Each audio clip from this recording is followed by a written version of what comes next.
Good morning or good afternoon. I'm Carla Sáenz, the Regional Advisor, Bioethics of Pan American Health Organization. The Regional Bioethics Program is part of the health systems and services. It's a great pleasure to be with you today. And here we have, we're organized together with our colleagues from the unit of tropical disease, neglected diseases transmitted by vectors. The purpose of this meeting is to present to you the new guidance document, Ethical Orientation for Communicable Diseases Transmitted by Vectors of the WHO, in which many of us have participated in its development. As you know, public health ethics is one of the priority areas of the Regional Bioethics Program of PAHO, at least explicitly, since 2012. In order for us to get this mandate of bringing ethics into all of the health work, we have a very long experience working with the colleagues in this unit as regards diseases transmitted by vectors. We are very much aware that it was the Zika outbreak that made us realize in our region that there were a whole series of important ethical issues as far as vector-communicated diseases, which was crucial in order to draw attention as to the need of having ethical guidance focused on public health that may account for all these specific aspects of these ethical issues which come up in our work as regards vector-communicated diseases. It is not, we acknowledge that many of these diseases are neglected diseases, and they affect vulnerable population groups, where oftentimes there's a need of interventions for the entire population. So we go beyond the voluntary decisions or individual decision-making. And we also know that as far as vector control is concerned, there's a need for actions that go beyond the human beings. In other words, we must have action in the environment with regard to these vectors. In considering all of these special aspects of diseases transmitted by vectors is something that led us to a decision by PAHO and with funds of the Wellcome Trust to develop this ethical guidance document. As part of our work process, we held a workshop in order to develop and write up and review and examine the document at the headquarters of PAHO in February 2019. It has been a very lengthy process. We were surprised by COVID. After that, the publication was delayed. But now we already have the document available in Spanish as well as in French. We thought, therefore, that it was basic to create a space in order to present the document before the region, now that it's available, of course, in Spanish, and to pursue the dialogue regarding this dialogue together with our colleagues who are working directly in the region as far as vector-transmitted diseases, vector-borne diseases, and to see which ethics issues come up, to what extent this document helps them, or perhaps other aspects which are not covered in the document, which we under ethics must continue to work upon. We are going to begin now with the presentation of Dr. Euzebiusz Jamrozik, who has played a very important role in the development of this document. And he is with us on behalf of the Ethox Center and the Wellcome Center for Ethics and the Humanities, which is part of Oxford University. He initiated his work in this project when he was at Monash University, which is one of the collaborating centers for bioethics of the World Health Organization. So I'm going to yield the floor now to Dr. Jamrozik, But before doing so, I want to make certain that we're all having access to simultaneous interpretation in this meeting by using the icon with the little globe on the lower right-hand corner.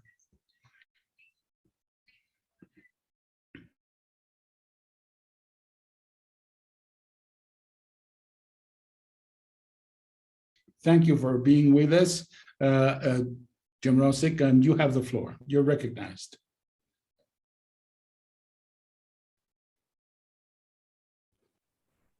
Thanks very much, Carlo. And thanks to the live translation and for everyone having me present in English today. If there's any issues, just let me know. And I'll assume you can see my screen there. It's great to see both technical and ethics colleagues in the same room. It's always great to have these discussions. My background is that I'm a practicing physician and public health practitioner based in Australia. But I'm also a bioethicist with a long history of interest in vector-borne diseases, including working on ethical issues related to malaria for the last 6 or 7 years. So it was great to be involved in this ethics guidance on vector-borne diseases. And I'm just going to give you a short, high-level overview of some of the key issues in the guidance. I'll cover, why we want to think about questions or ethical questions in the context of vector-borne diseases. I'll talk a little bit about why, the ethical value of justice can be important in responses to vector-borne disease burden. I'm going to talk about the importance of assuring collective action and why that's relevant from an ethical perspective, including in the context of vector control. And I'm going to talk a little bit about some issues in research ethics, although the main focus today will be on public health. So, many scientists and technical colleagues will mainly be familiar with ethics as a process that you have to go through in order to get research done, for example, going through an ethics committee. But public health ethics, as Carla mentioned, is a growing and important field that's about weighing different values, values like well-being and fairness, between values of health and well-being and freedom, and about determining when it's appropriate for public health agencies to intervene to address a particular health burden or problem, and when it's appropriate, for example, to take measures to ensure that people will comply with public health intervention. And I'll talk a bit more about that later on. As a background, it's clear that vector-borne diseases are not only responsible for a large disease burden, but that this burden of disease is inequitably or unfairly or unjustly distributed around the world. Most of the disease burden is concentrated among the poorest populations in the world.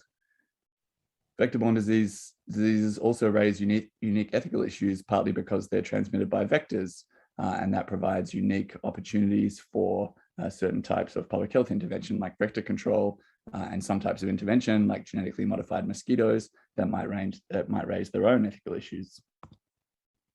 And as I alluded to, vector-borne disease control often requires collective action, not only the collective institutions of public health, but also the participation of a large proportion of the population.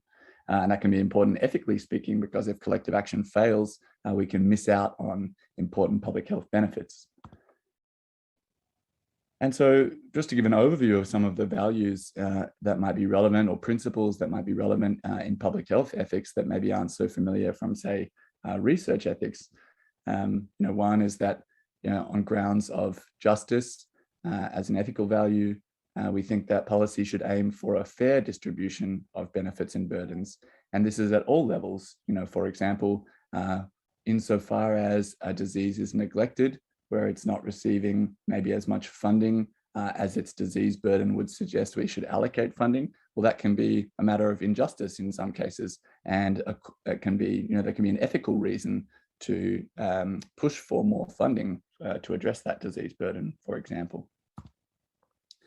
Another key ethical principle is proportionality. Often public health interventions involve both benefits and burdens or harms. They often involve liberty restrictions. We've seen that in the context of COVID-19, for example. And a key point in public health ethics is that the benefits of a policy, that is, say, reducing the incidence of a particular disease, need to outweigh the burdens that we impose on populations in order to bring about those benefits. Another important ethical principle is the so-called least restrictive alternative, where if we have two different policy options and both of them can achieve a similar amount of public health benefit, ethically speaking, we should try and choose the one that involves the least restriction on the liberty of individuals and populations. And sometimes that can be relevant in practical policy decisions. Another key value is reciprocity, since some public health interventions involve considerable burdens for individuals, say, for example, people who are required to, quarantine or isolate, or sometimes people who comply with vector control, even though it's not a benefit for them, but might be a benefit for their community. Well, arguably, ethically speaking, where we ask people to take on a net burden, reciprocity suggests that they should be at the minimum supported to participate in the public health intervention and sometimes compensated for that burden. I'm just going to talk a little bit more about disease burden and injustice, because many of the structural factors underlying the kind of disease burden of vector-borne diseases also have ethical implications. We know that vulnerability to vector-borne diseases tracks the social determinants of health, including classic determinants like poverty, housing, and access to healthcare. But as we highlight in the guidance, gender, pregnancy, and childhood play key roles in epidemiology and in some cases the control of vector-borne diseases. And this can have ethical implications, particularly where there is a cluster of vulnerability. That is, people are vulnerable in multiple different ways. They have multiple layers of vulnerability. And this can highlight an area where there's a particularly strong case for public health intervention. Say, for example, a pregnant woman living in a poor community who might be vulnerable to Zika, for example.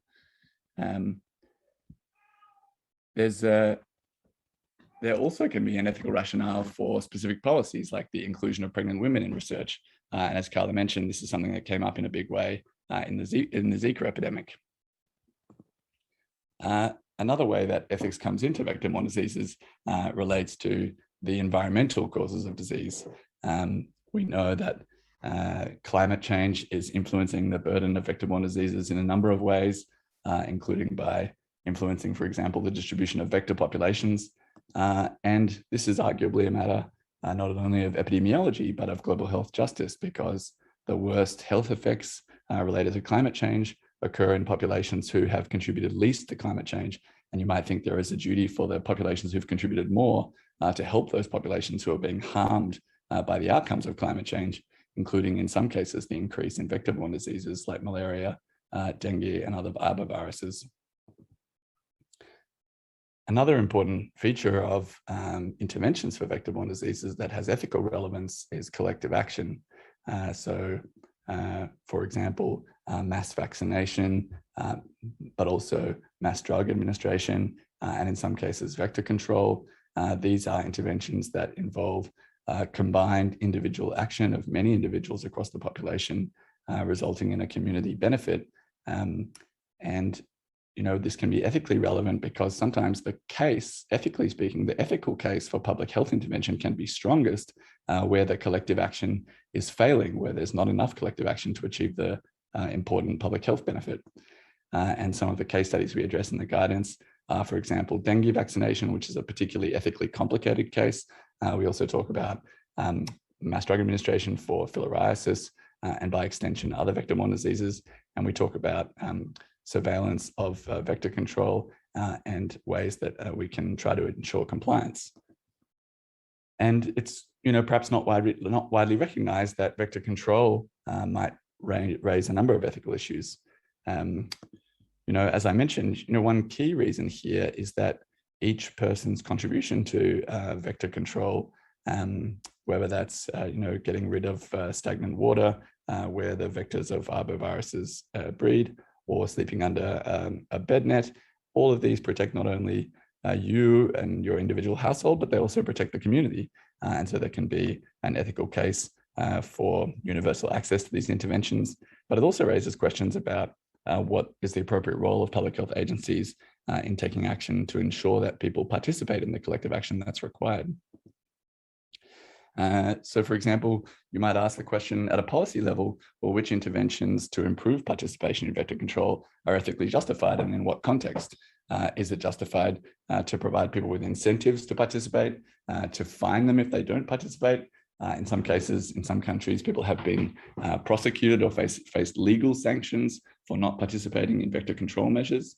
And clearly this raises ethical issues. Just as when we send public health inspectors to people's households, that involves infringing on people's private space, and there has to be a good ethical justification for this kind of public health intervention. Likewise, vector control has raised questions about, should we report individual households or individual neighborhoods for, say, poor compliance with arbovirus vector control? Under what conditions would that be justified? And so this has implications for the value of liberty or freedom.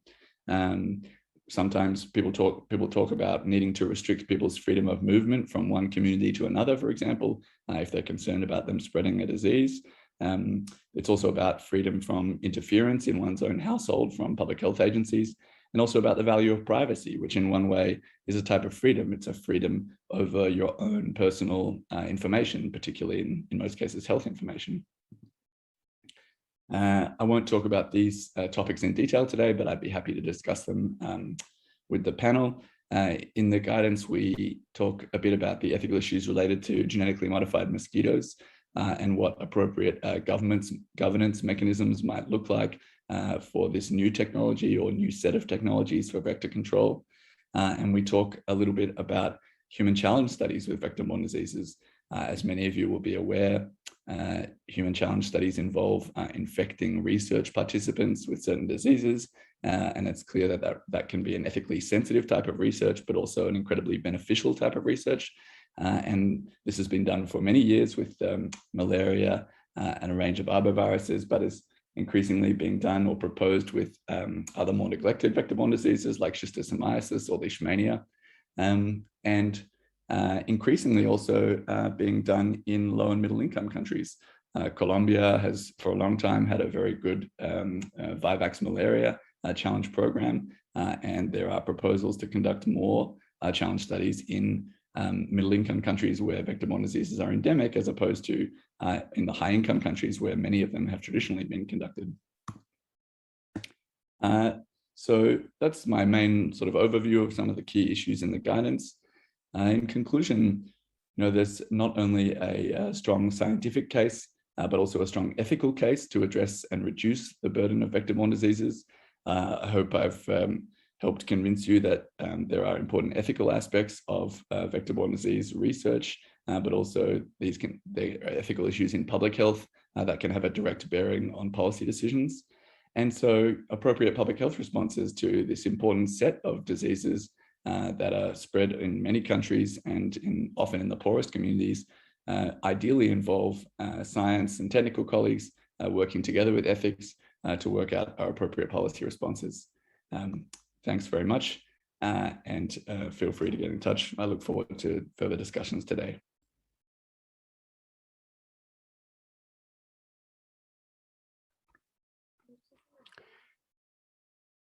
Thank you very much, Zeb, for your presentation regarding the overall theme of the document, the main topics, and for framing it within the context of public health.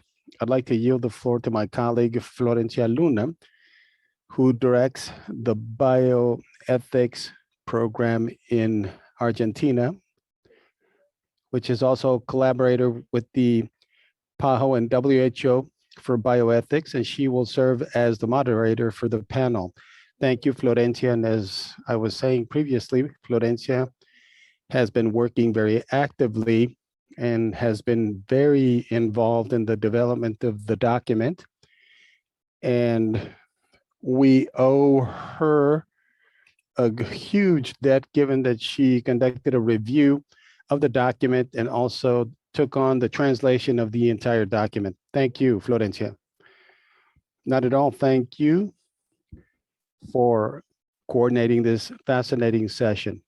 I don't want to take up too much time by speaking. I will serve as a moderator. In addition to the neglected tropical and vector-borne disease unit team members, I wanted to hear a little bit more about what Carla was talking about and whether or not there are concerns that the team members may have that they could share. Are there different aspects that warrant closer review? And I'd like to yield the floor to Luis Gerardo Castellanos. I hope that you didn't just invite me to do this, Florencia, but thank you. And thank you to Carla and Zeb for introducing the subject. I also had the opportunity to review the document, and I'm very happy with it. I've been working here for many years. I've been working in public health for many years, especially in the infectious diseases arena. The issue of professional ethics has always been near and dear to my heart, and I'm fortunate to work with a wonderful team at PAHO that shares this feeling of highlighting the importance of addressing these ethical issues. And I think we were able to build a work team in which we all take a great deal of care in all of the aspects, ethical aspects related to our work, be it neglected diseases or tropical diseases or vector-borne diseases. Even when we talk about control measures involving animals, we also address those issues with some ethical considerations that are relevant to that particular effort. One of the things that I think we should hope to continue to practice in the organization is having this clear-cut, broadly disseminated framework so that the clarity of the importance of including ethical aspects in the decision-making process anywhere in public health should be taken into account. I can't remember medical school having offered any ethics class. Perhaps I did have it, but I certainly don't remember it. But it could be relevant for us to have public health schools in the future highlight the importance of these issues for healthcare professionals and that need to develop a much keener criteria with regard to their practices when considering the ethical considerations. I think this is more than relevant, but all of this discussion has made me think about how there's no magic formula that we can cover all of the aspects that we're talking about. Those of us who work in the field and have worked in the field for many years, we see numerous circumstances that are not covered by the document, but overall, I think it covers the totality of the circumstances pretty well. So we've just given the bird's eye view of the document, but in international public health, we work in multicultural context and not necessarily in the way a culture or a population or a subset of people can be addressed in the same way. So we oftentimes have to make decisions on the ground as to who is right, who isn't. Many people, based on religious principles, make decisions, many times in the opinion of others to their own detriment.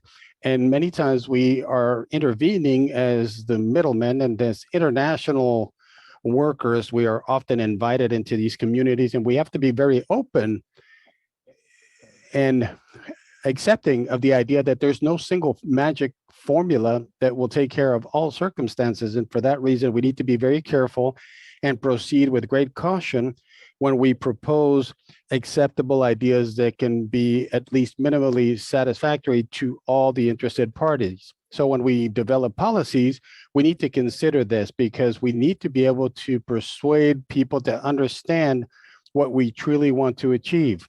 One of the things that really strikes me whenever we talk about ethics is that we always take care of trying to respect the person, their right to privacy, their right to their freedom not being deprived, no restriction to their mobility or transportation. But sometimes even within that framework, we can certainly get distracted by focusing too much on some of these issues. And it really relates to a lot of what we've been facing during the pandemic. And in my opinion, I think that it's so logical from my standpoint, from a public health standpoint. To me, it's just logical to get vaccinated. And when I see people saying that they have a right to not get vaccinated or not to use these face masks, to me seems to be an individual decision and practice that on the face of it could be completely innocuous, but yet at the same time is extremely controversial. So this led me to think about other things, such as when we exercise public policy and public health, when a single person demands respect for their individual rights, then what are we doing with everybody else's rights? If I have a single person that is infected in a population that is undergoing the best effort possible for covering themselves, protecting themselves, enforcing social distancing, using face masks, if that single person, will that be the person that will be the one that generates a new outbreak due to their insistence on demanding their rights? And so to what extent are we sacrificing the rights of the many to prioritize the rights of the individual? So this is something that's very relevant to the decision-making process. And there are certainly clear-cut lines because we have to make a decision between protecting the rights of the individual or protecting the rights of the larger population. So is it acceptable, ethically speaking, to violate individual rights to respect the rights of the overall population? So this is where we run into a bit of a fork in the road. And when we run into this real problem, where should I place the focus? Well, thank you for your comments. I think that you're addressing one of the great dilemmas, one of the great controversies that we face in public health. This is something that was very evident last year and is also something that warrants more debate. To what extent will these limits, these individual rights and the protections afforded to the individual take precedence over the overall public's rights? And as you stated quite clearly, there is no magic formula, but all of this does imply very complex, profound reflection in which we need to address all of these considerations, the public good, the collective good, and not just the individual good or the individual's rights. So I think that we may come back to this after the questions, but I'd like to yield the floor to Dr. Marta Saboya, who's an advisor in epidemiology for neglected diseases. And I'd like to invite her comments in this regard.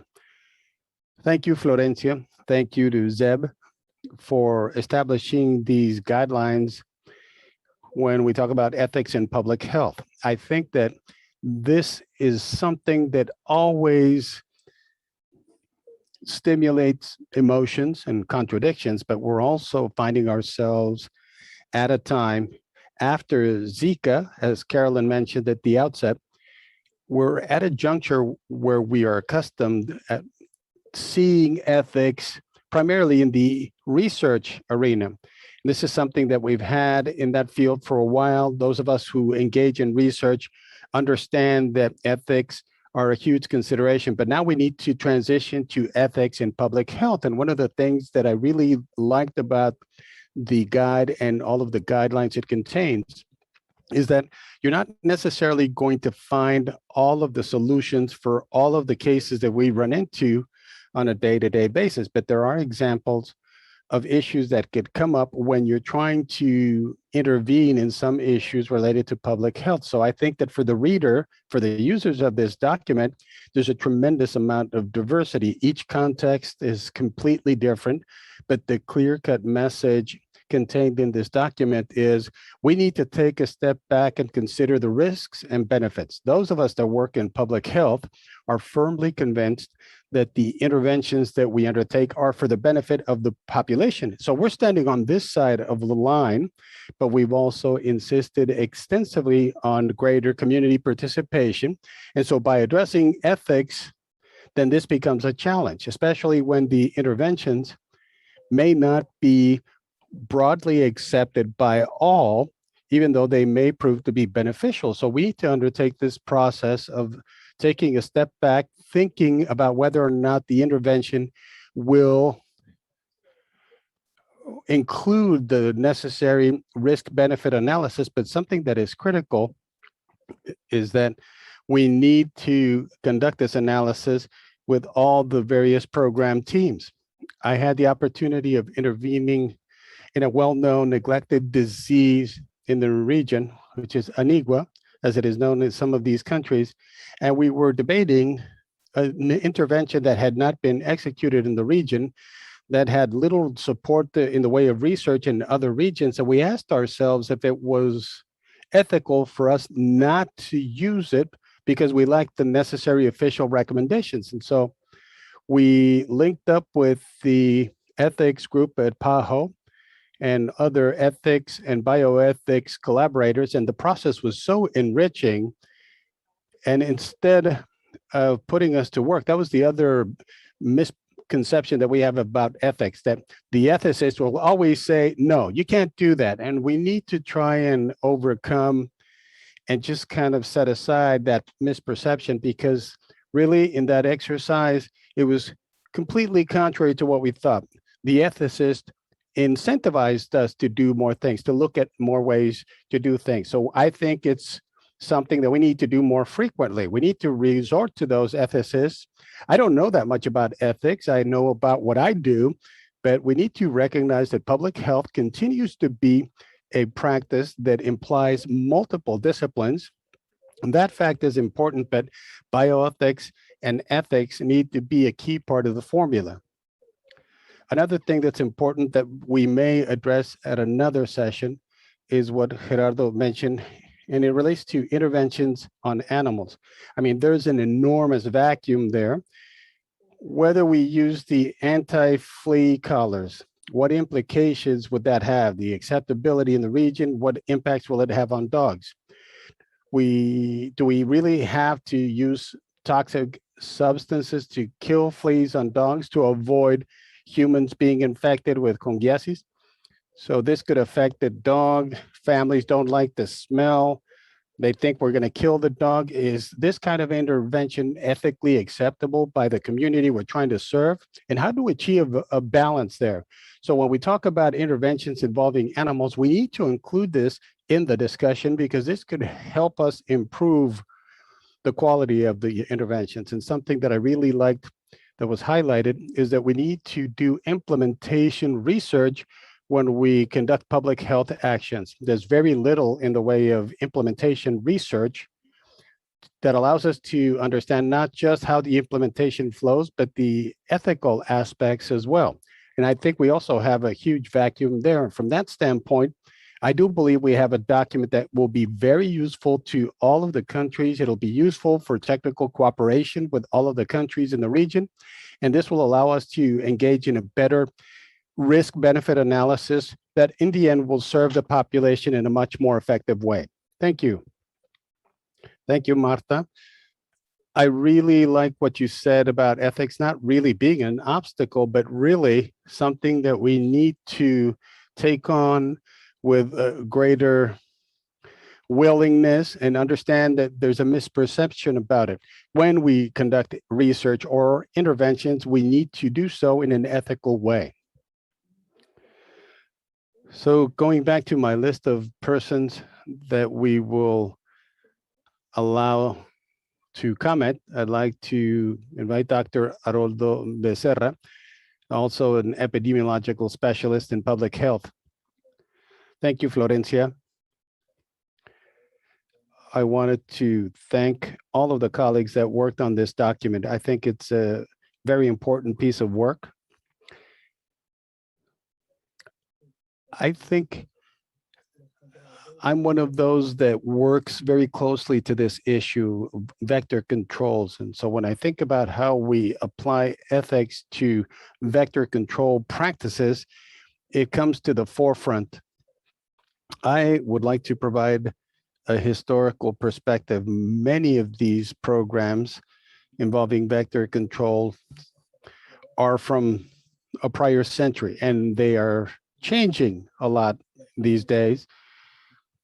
And some of the baselines and some of the references that we have really come from the past. But of course, at that time, we had other social parameters, other values that today are no longer applicable. Society no longer has these perceptions. And so I think this is a key aspect of this document because it calls upon us to ensure that control programs meet these ethical aspects and engage in the necessary adaptation to make practices that are carried out day to day more ethical, and that we address societal concerns in not only a more ethical but more effective way to be able to achieve our goal, which is to control diseases. But this is not something that remains internally. This needs to be extended in an outward direction to involve more societies. We don't just want to have this conversation within the programs, but every individual needs to become a part of this process, especially when we're talking about the implementation of a control measure or some kind of surveillance measure, not just for the protection of a certain population or society, but for the ethical considerations involved. Another issue is that this document is indeed a framework which comes in support of another strategy that we're implementing in a world where there is a large number of vectors. This is the strategy we're using today for the implementation. And as Marta, our colleague, told us, this is an interdisciplinary action where all these ethical aspects have to be borne in mind for the sake of those who execute the actions, those who make the decisions, and those who are going to be the receivers, the receptors of these measures. So all of that group of people have to be brought together so as to be able to have better decision-making as to which product is going to be used or what methodologies to be applied.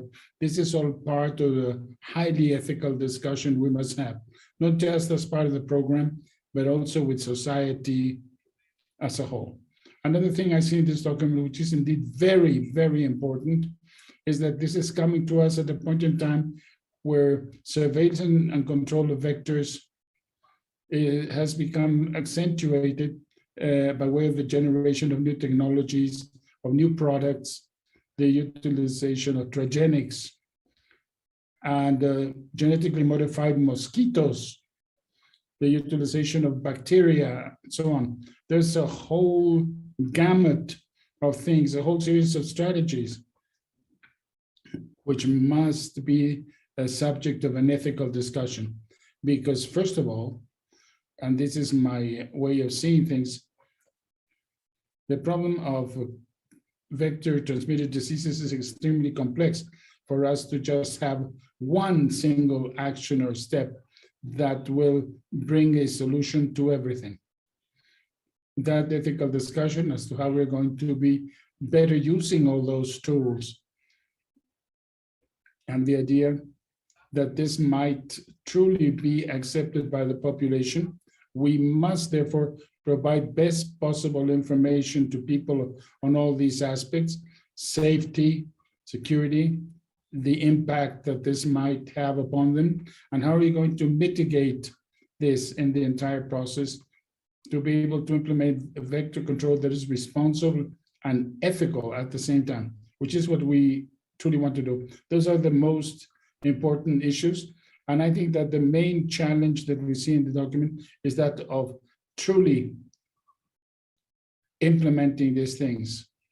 Remember that we have a level of managers or different people, but we must have a language that can be understood by the operators of the vector control, those who are going to be out there, not just the people who are going to receive the action, be it the delivering of a mosquito net for malaria protection or actions for control of breeding grounds, the liberation of some sort of irradiated mosquitoes or modified genetically.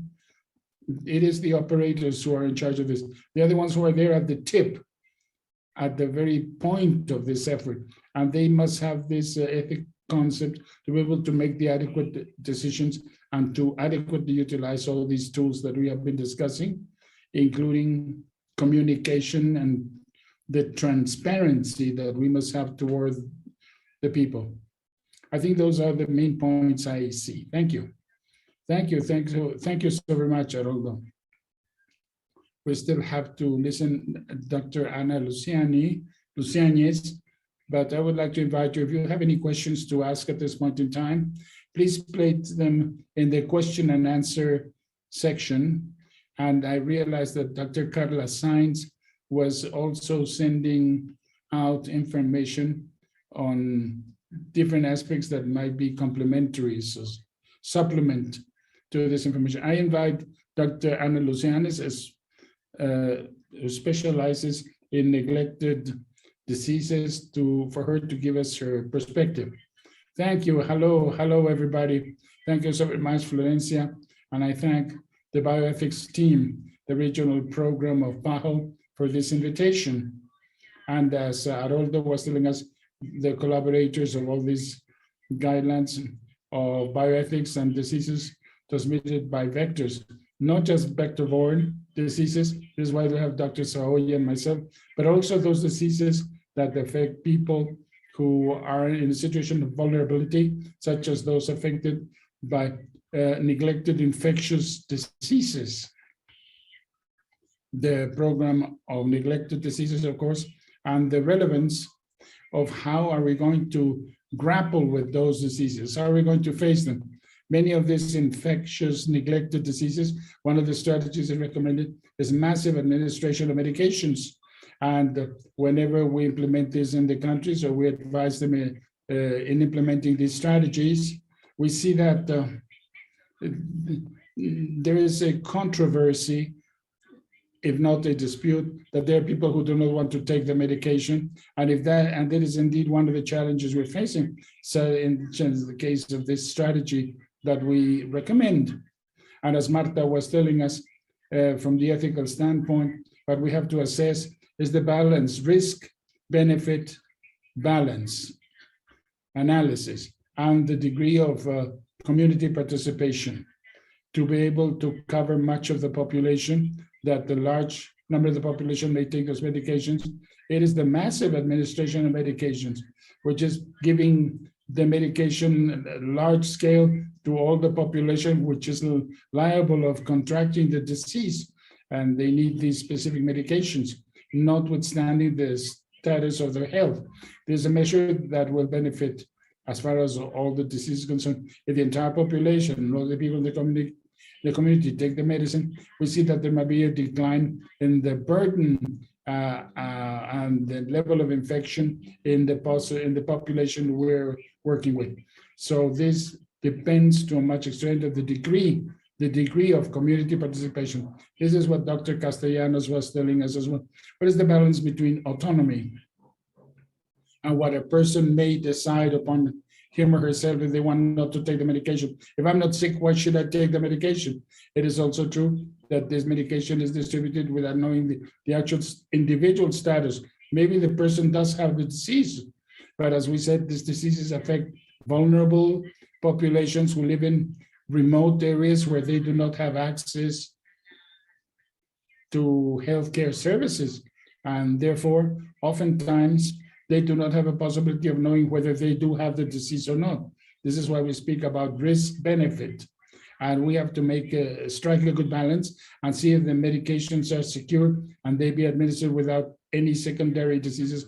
Why not take them? But there are all these challenges as to why should I take it if I don't have any symptomatology, if I don't have any problem? So I think it is indeed very important, as Marta was telling us, to strike this balance, and especially with all those involved, knowledgeable also about people to whom we're going to be administering this medication. Those who may benefit indeed from this strategy, for them to be aware and knowledgeable about the benefits of taking the medication and how this benefits the entire community. I was centering on neglected diseases, which is the program in which I do work, but also as a veterinarian, I would like to tell you and emphasize what Marta was telling us when we speak about the use of medications for animals, also to benefit ourselves. Here we have the animal scale, which is also more important every day. But what is the risk benefit? The treatment given to animals and the benefit then for humans who are in contact with the animals, something that has to be taken in their entirety, and we must all participate in this analysis. So going a little bit more into these guidelines, which I think are paramount, and which is a tremendous success that you may have thought of producing them, because they tell us about the vulnerability of individuals, where those who are affected by neglected infectious diseases or conditioned by these social determining factors, all of these underlying situations with structural factors. And how is it that we must try that we all have exactly the same possibilities? Well, I think that would be all as far as I'm concerned, to allow for your questions to be asked. I thank you so very much. Thank you. Thank you, Anna. Very interesting, the formulation that you have made, and the fact that we have much work to do ahead as regards animals. Before opening up the debate in general for questions by listeners, I'd like to know whether Seb would like to say something or tell us anything with regard to this input by the Unity of Tropical Neglected Diseases. Would you like to say something, Seb? I can just summarize some of the great issues that have been raised, if that would help. And I think some of the really interesting issues that have just been raised by technical colleagues, and thanks again, have been issues related.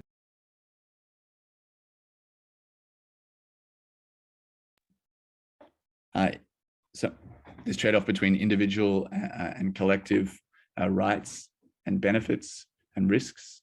This importance of engaging with communities to determine what types of interventions they're willing to accept and whether those interventions can be adapted to particular community preferences over time. These interesting questions about the trade-off between animal welfare and human welfare, but also some really interesting questions about asymptomatic infection and under what conditions is it appropriate for public health to intervene on asymptomatic infection. Up until COVID-19, many people hadn't even heard of this idea. But of course, in vector-borne diseases and mass drug administration, that's been an issue for many years. So it's really interesting to discuss it in this context. And yeah, I welcome any more questions from the group.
communities and the local governments.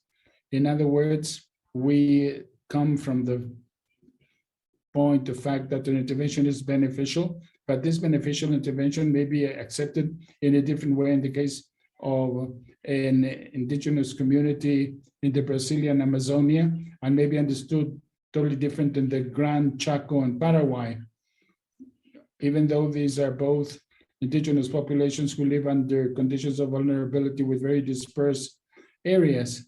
So we must understand this concept. And furthermore, we must realize how is it that the populations understand this process of health and disease, concepts which are basic to understand the process, and how is it that the interventions may or may not be acceptable. And for this, I will give you a very simple example. One of the infectious diseases and neglected diseases, eye trachoma, ocular trachoma. The problem is that the multiple infections make for the upper lid to heal, and it turns inside, and then the hair starts rubbing the eye. So one of the possibilities to decline the possibility of blindness is to reposition the eyelid so that the eyelids will not continue to hurt the eye. In some cases, they are plucked out with tree resins or with the substance for taking off the hair. I'm thinking here of the eyelids. Imagine the pain that this inflicts. In some cases, they were plucking out the hair from their eyelids. And in the intercultural dialogue, we realized that this was a cultural aesthetic practice that has been transmitted from generation to generation, and there was no trachoma problem at all. We thought it was trachoma, and we're going to introduce surgery for something which was not a health problem, but just a functional issue. Under the ethical concept, we have to understand the context, the disease and health process in each one of those communities is basic, just to determine whether this is a true problem, that they feel the situation as a problem. Otherwise, why should we do anything? Florencia, this perspective of the multiculturality is basic. Yes, undoubtedly. I don't know if anyone wishes to add something else in this regard, but your answer has been extremely broad, general. No one else? Very well then. I here have some other comments. Good afternoon. Thank you for this presentation. I work as a student, postgraduate student in identification of parasites, enteric parasites and birds that can result in infectious diseases or zoonosis. In view of the lack of ethics studies geared to animals, focused on animals, do you think it might be counterproductive to find these infectious agents due to the response that the community might have when they learn about this situation?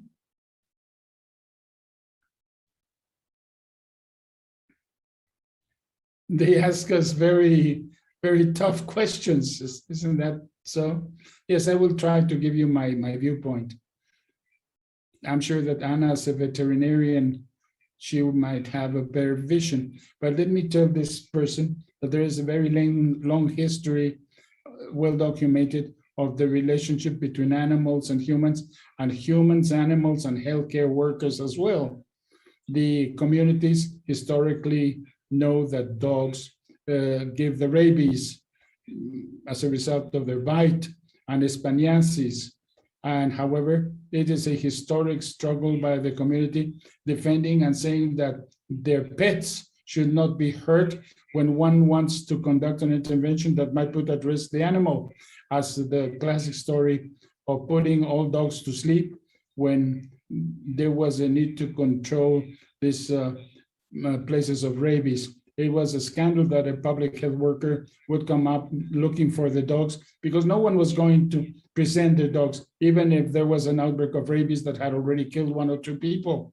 So that tells me that historically speaking, the communities have a great affection and love for their pets, pigs giving cysticercosis, and so on and so forth. There could be a tremendously long list of animals and diseases where, generally speaking, I have a feeling that the culture of a certain community prioritizes the value that animals have above and beyond just separating from them in order to protect from them if they happen to be the transmitters of the vectors of some disease. So I have a personal opinion in this regard, that there should be no negative effect or a negative impact when I tell a person that birds might bring one of the viruses that transmits influenza, which is a reality, which is true. Nobody runs away from wild birds, even though many of these are asymptomatic carriers of some of these strains of viruses. Very well. Thank you. I can see Anna with her raised hand, but I do believe we have time. Thank you, Florencia.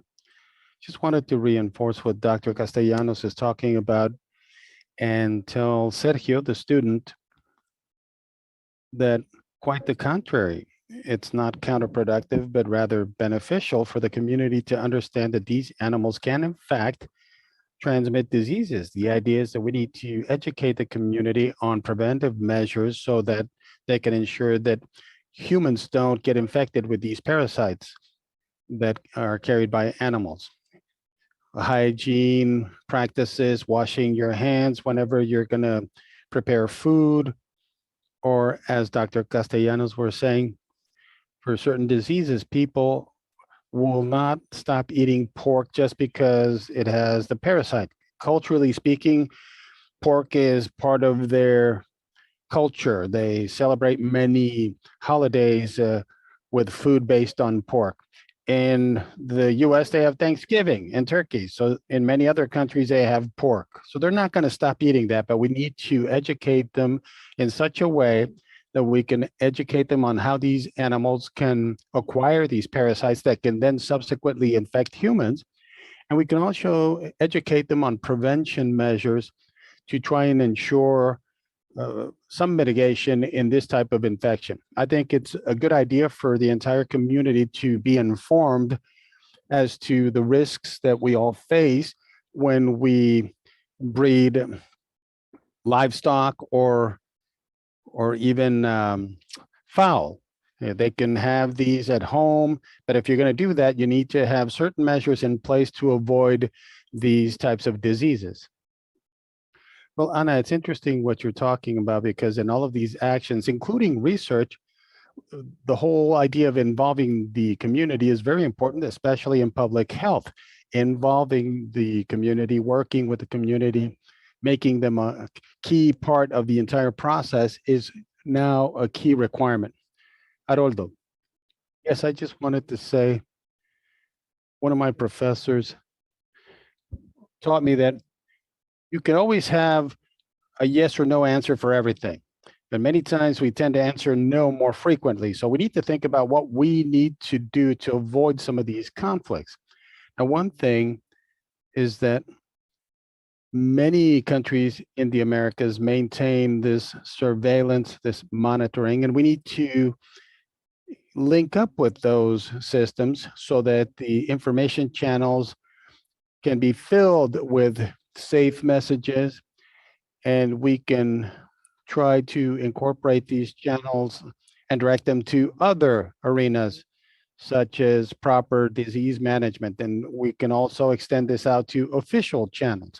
So we have rules in place, and this is something that we could do. I have an example of an outbreak in Brazil for yellow fever, and the press published some information that was not entirely true, and that certain types of monkeys that we have in the cities could be hosts for yellow fever. And so this was published everywhere, was disseminated everywhere, and it wasn't properly researched, and it didn't include the public health aspects, what the intervention was going to be. And if you ended up with a positive serology, we needed to inform them that there were a series of steps that that person or those persons could undertake to address the issue. But what happened was that the animals were persecuted by the population because they were seen as carriers of yellow fever. And so this led to more harm than good. So the idea is that we need to maintain these communication channels open, and we certainly need to look at the ethical considerations. For example, we're talking about important public information, and this needs to be in the hands of the decision makers. I can have information, but I need to ensure that this information is reviewed by public health officials to engage in the necessary control and prevention measures, and also create awareness and messaging that includes everybody's intervention, experts as well as media. Thank you, Haroldo. We have a second question here from Mauricio Vera, and it reads as follows. Excellent work, very necessary for our practices. Question, what is the ethical consideration when the elimination methodologies require populational sampling, screening,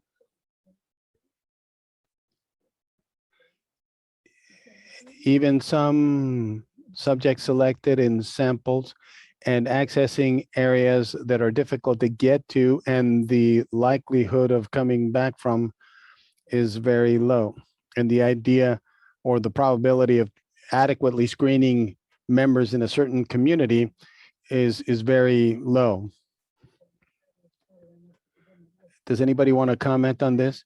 I mean, in terms of the issues that would be involved with the screening of that population. Marta, please. Thank you, Florencia. Thank you to Mauricio for the question. This is something that we hear frequently. In our case, what we tell local teams and local national teams is that they make the most convenient decision. So in Mauricio's question, he says he engages in an enormous effort to reach a community, to undertake an assessment, to understand the prevalence of a disease.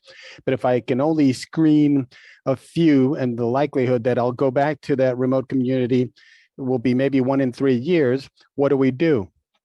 So in the Americas, we have promoted the integration of services. We cannot continue conducting studies, surveys, and research in which we're just going to look at a single thing in a small segment of the population, but rather we need to offer a complete package of integrated services that are appropriate for the epidemiological context for all those populations.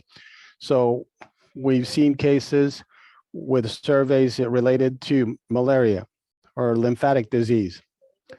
So we can take the opportunity to build a package so that with that same population, we can address vaccination controls. And in many of these instances, they haven't seen a physician in months.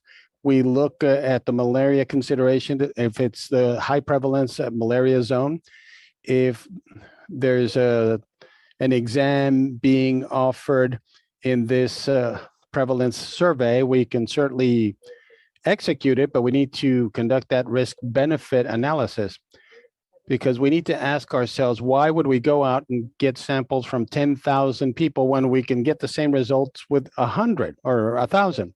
But getting back to Mauricio's question, I am making the effort to go there. It's very likely that I'll never go back. And a lot of people are left behind without any access to services. So this is something that we need to call out to the national and local health teams. If there's an opportunity to go there, what do I carry with me? If the platform that I'm gonna come in with is tuberculosis or some other thing, then what else can I bring with me to make it a more comprehensive approach as opposed to such a specific thing? Yes, I think I see everybody nodding their heads. Anna raised her hand. Anna.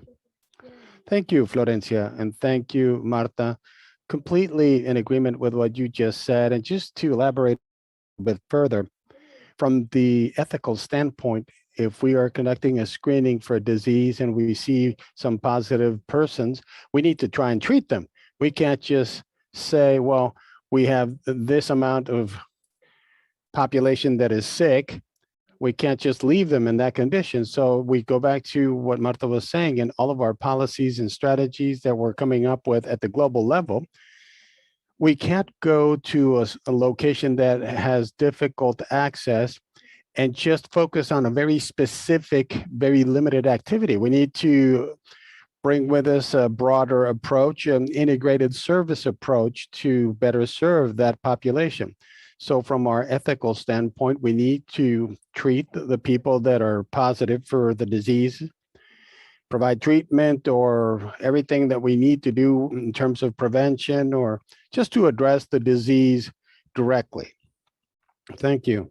Zeb, I see your hand raised. Go ahead. Yeah, thanks very much for these interesting topics and responses.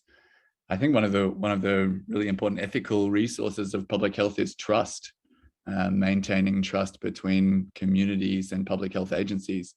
And in the history of public health, sometimes that trust has been betrayed in this kind of way, where people go out to a community, screen and identify a problem, and then unable to provide a solution or not able to provide a sustainable solution.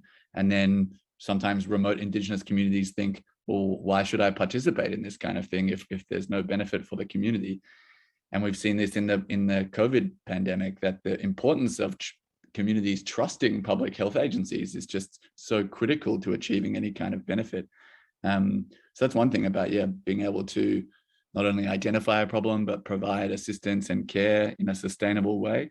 But I also really liked what I think Marta said about how many people you involve in screening, and I saw that the link to the translation of the WHO guidance on ethics in public health surveillance was posted in the chat, and we address some of these questions in that document. And this can be related to, for example, that least restrictive alternative principle that I mentioned in my talk, which is if we can get the same answer by bothering less people, then ethically speaking, we should do the thing that requires the least, infringement of the population, that can give us the information we need to take the right kind of action. So yeah, really great, interesting points. Thanks.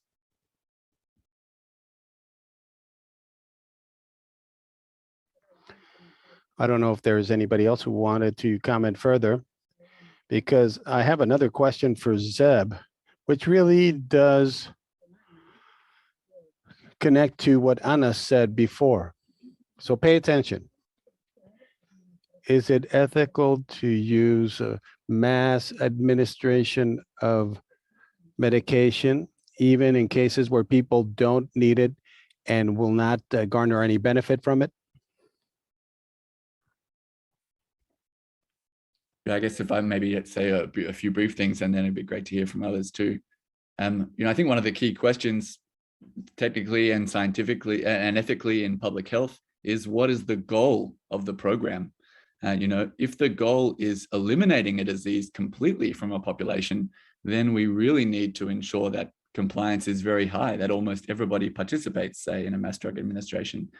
If the goal is just reducing the disease burden, or reducing the disease burden in the most vulnerable people in the population, then maybe it's more important that those people participate, but we don't necessarily need to have total participation. And any time in public health where people think we need to, force someone to participate, I think we need to think very carefully about, is that justified by the overall benefit? And in most cases, we probably can allow for, some non-participation, provided that we're, providing the benefits to the most vulnerable members of the community. But of course, when it comes to elimination, when we're really trying to reduce the prevalence to zero, then we really need very high amounts of participation. So it's really important to specify the goal, which of course can be different in different mass drug administration programs. Thanks.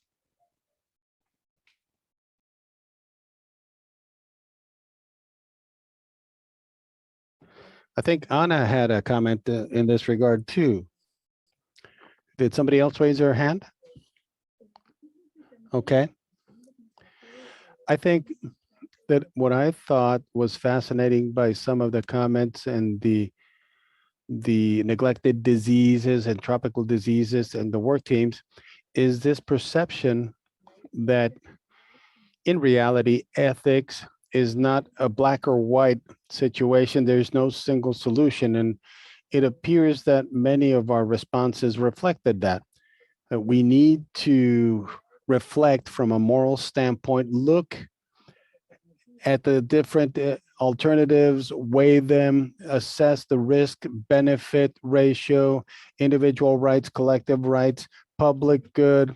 And as a function of all of this, try to come up with a decision.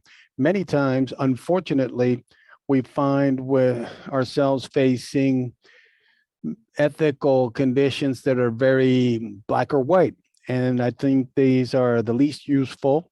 And I think we need to attach a much higher level of thought and a much higher level of sophistication to that thought based on what we're trying to face and what we're trying to achieve. So we have to consider cultural issues, differences between different societies. There are so many variables that could affect a black or white response that the likelihood of erring would be very high. Marta.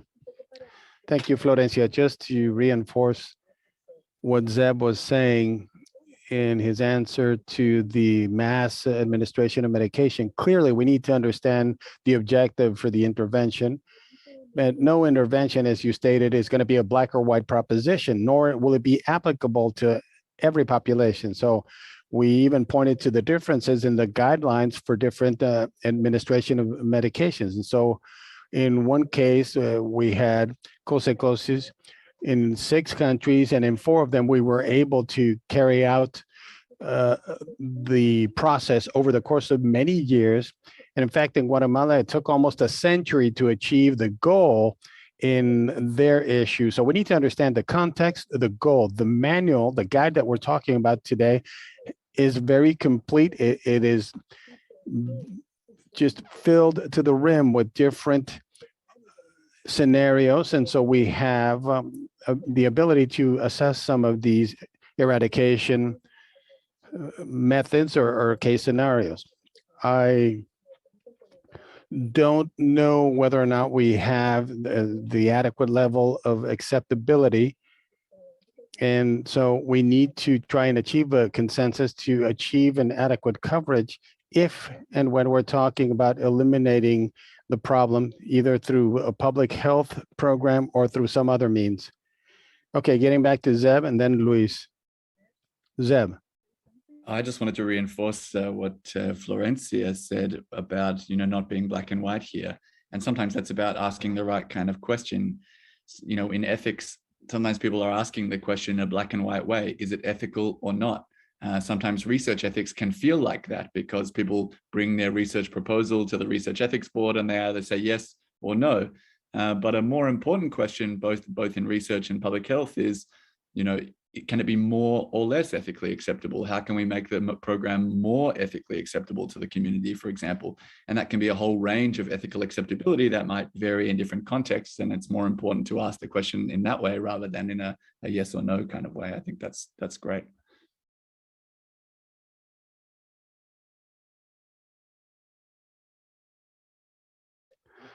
Thank you, Florencia. I want to go back to the original question, whether it's ethical or not to provide medication or administer medication to a person, regardless of whether they're infected or not. But it could be a person that lives under conditions of vulnerability. They could be living in the geographic location where the mere presence of an infected person residing in that same area makes the uninfected person susceptible to becoming infected after a certain period of time. That would be a consideration to take into account. Additionally, when addressing the provisional protection aspect of things, we're trying to control the various transmission channels that could occur. So as part of a mass administration of medication program, then we need to consider all of these issues. The other thing that relates to what Zeb was saying, there are certain degrees of acceptability. I think that for years we've been working in communities and we've seen polar extremes, communities that complain because we stopped the delivery of a medication after many years, an entire generation of receiving medication to eradicate cirrhosis contra coma, and the public health workers never go back and the people feel abandoned. Or when we suspend the delivery of medication for intestinal parasites because studies revealed that children don't have this because the goal was achieved in the majority of cases to achieve an adequate level of intestinal health.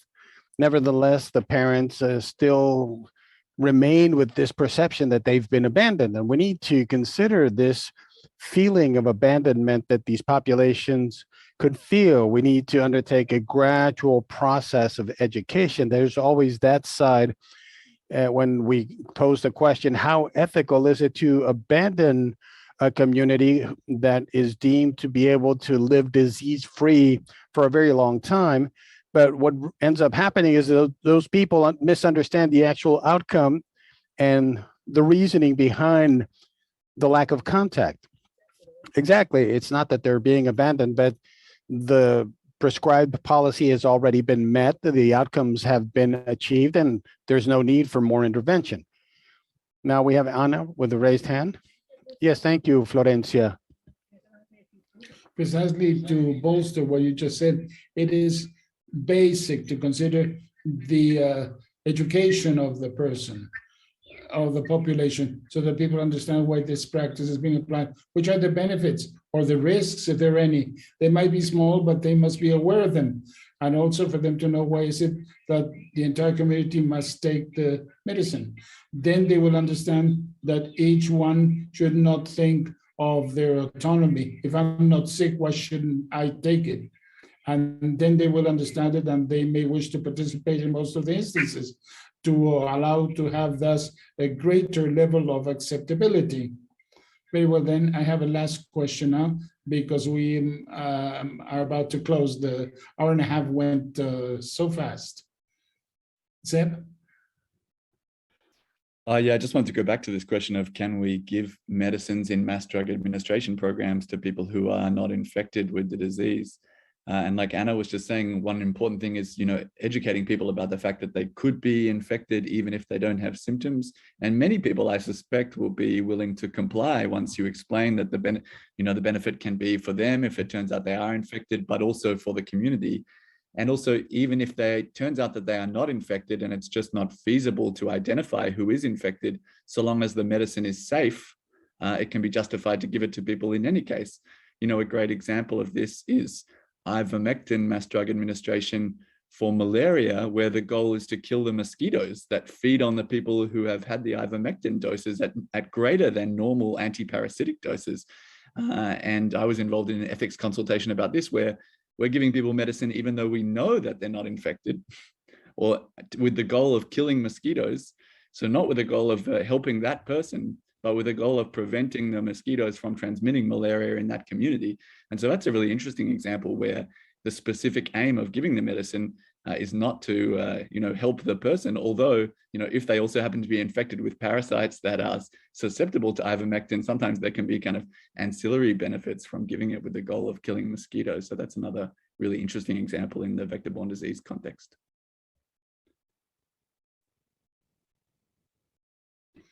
Very well then, so the last question now by Margarita Villafañe Britos. Massive administration of a medication is a public health control strategy, but we should consider that massive is not the same as mandatory, especially if we think of the free and well-informed consent. So the question is the following: are these public health interventions not research necessarily an opportunity to apply the well-informed consent in general? Yes, if you would allow me. I think that is the case, Florencia, and I do think that's an excellent question. But basically, I cannot think after 25 years of experience in public health that in PAHO we may have conducted a forced intervention, nothing obligatory. In a South American country, there was a massive presentation of medications at the national level, and there was an objective to be reached of a 75% coverage in order to, maybe less, but the vast majority of the population has to voluntarily agree to taking these pills, both adults and children, to consider the intervention as being successful. The last massive deliveries of medications were successful in that country, in all of the regions of that country. It is a national deployment of clarity, of understanding, education, and receptiveness, where if we all take our pill, we're all going to benefit. In a country where they were even questioning the utilization of one of the medications because there was a culture in that country that they use that medication just for dogs, which is not an international practice. So there was tremendous rejection, an educational campaign, TV discussions, and the tremendous effort, acceptability surveys to make people understand truly why to do so or not to do so.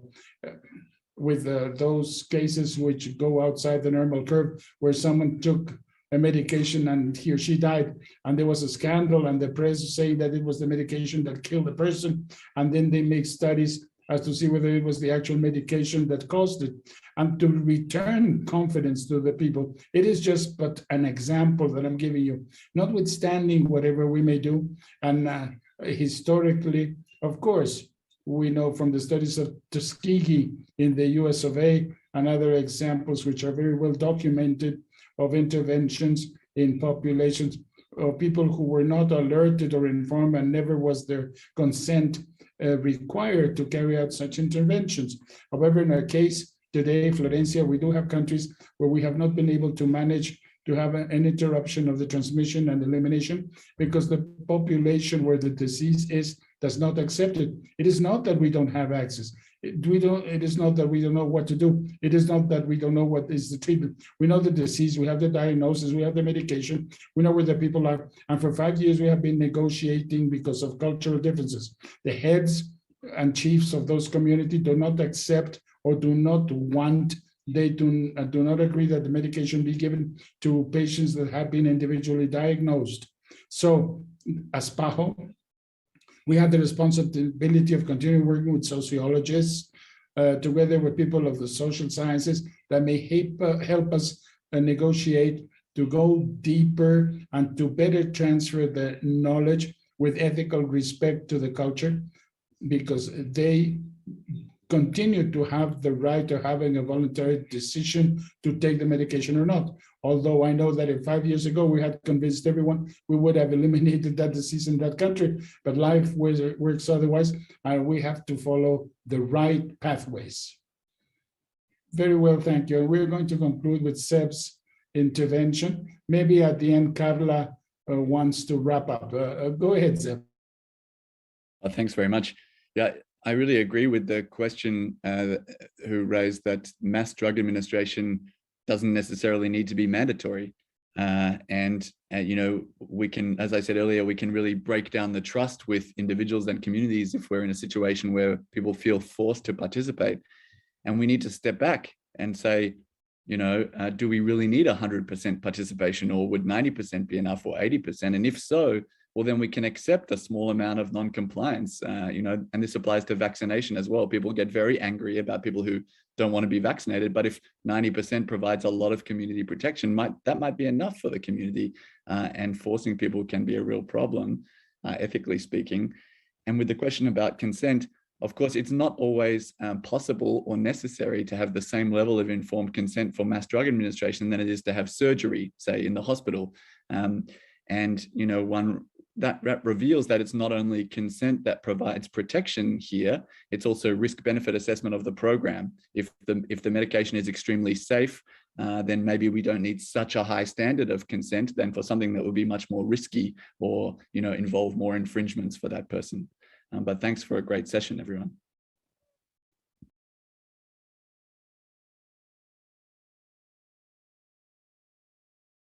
Thank you so very much for these comments and this very fruitful dialogue between those who are there in the field, in the trenches, fighting, and who suffer of these ethical problems. Seb, thank you so very much.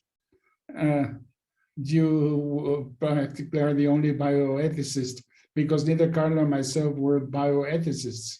However, I allow Carla to please come on and wrap up this wonderful session. Go ahead. Thank you. Thank you so very much to your colleagues.